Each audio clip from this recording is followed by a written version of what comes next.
onye na-ebia n'anya bịakwa ụmụnne m tata bụ nkwọ achọrọ m ịkụziri unu ife dị iche tata bụ nkwọ unu ga-echeta na ndị nna nna anyị fana na-ekwu kwụsị igwe ike ajụjụ ntị iji unu kịta bụ onwe ya akọwata nwa ife bụ igwe bụ ike ihe bụ igwe ike pụtara dịka mmadụ na-abụ na anụ ọgụ onye nke ọzọ etie ibe ihe onye nke a na unu jekpọta ụmụ nwanne niile ayọkọrọ wee bịa tie onye atiri ihe onye bụ igwe bụ ike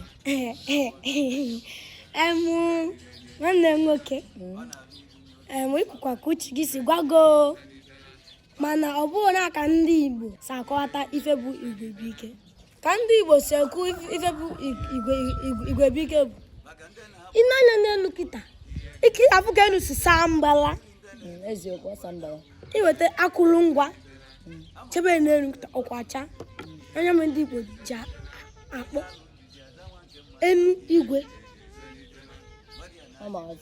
eluigwe ịkọta na mmiri zoo kịta mmiri zoo n'ala enu amelikwa ya mijekwa ya dozikwa ya ka o si wezu ọzọ maka na o nwere ike maka na ike niile dị n'aka ya maka ike niile dị n'enu bịa nwe ike ọkụ na ike mmiri ọgụ na-aga ntị ka ndị Igbo ji wee sị na ndị ochie ndị nna nna nna ife ndị Igbo ndị nwe omenala Igbo kpọmkpọm ha ji sị na eluigwe bụ kpọkịlịkpọ eluigwe ya na ana di na nwunye ana abụbụ di na nwunye. Today okwu anyị ga-aba na ihe gbasara igwe bụ ike. Ịma na ndị Igbo na-ekwu oge ọ bụ na igwe bụ ike gịnị bụ igwe bụ ike? Ka anyị gbaa okwu na ihe gbasara igwe bụ ike n'ụbọchị nke tata. Igwe enwere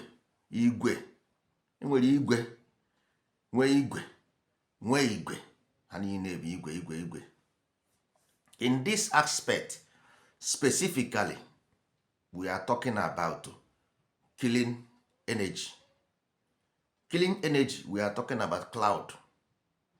Clean energy ka anyị na-ekwu maka ya, cloud engineering, clean energy.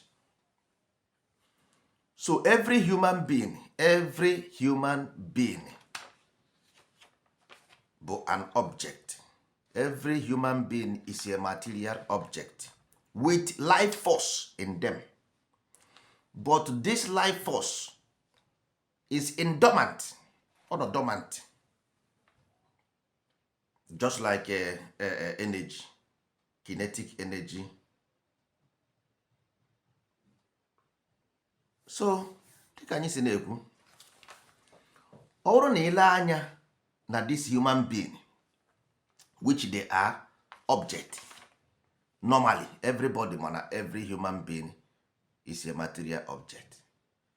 So inside this human being, because our people nwere ike isi ya igwe, ofilie no that is otu ekwuru igwe now, everything was energy. No, Igbo people talking about specifics. So when you come to igwe, specifics, killing energy, not every energy is killing energy. So if human being, ihe m ji akọ ya ụta ya ka ịghọta ya well. So if human being need a life force, mma ndụ means life force to work, then Igbo people say use clean energy to drive that your car, because human being is like a vehicle. There is a reason why o ji wee sị gị were igwe, because of that your power, ike gị ahụ, power ahụ a na-ekwu about clean power. For there to be clean power, there must be clean energy. If the energy is not clean, the power will not clean. So this igwe a na-ekwu okwu igwe a, we mean clean energy to drive this your body as a vehicle. Then ike a na-ekwuzi okwu power. because without energy there won't be power. Without matter there won't be energy. So if a human being is a material object which is make up with matter, so in this matter is energy at rest. So we have to turn this energy at rest into kinetic ka o bido emove. I say ka I generate energy. So I agaghị use fossil fuel energy or those energy that is polluted, because those ones are emotion, old emotions. All the whole pollution energy are emotions. So we don't use emotion to generate energy. We use clean and renewable energy. That is why we said igwebuike.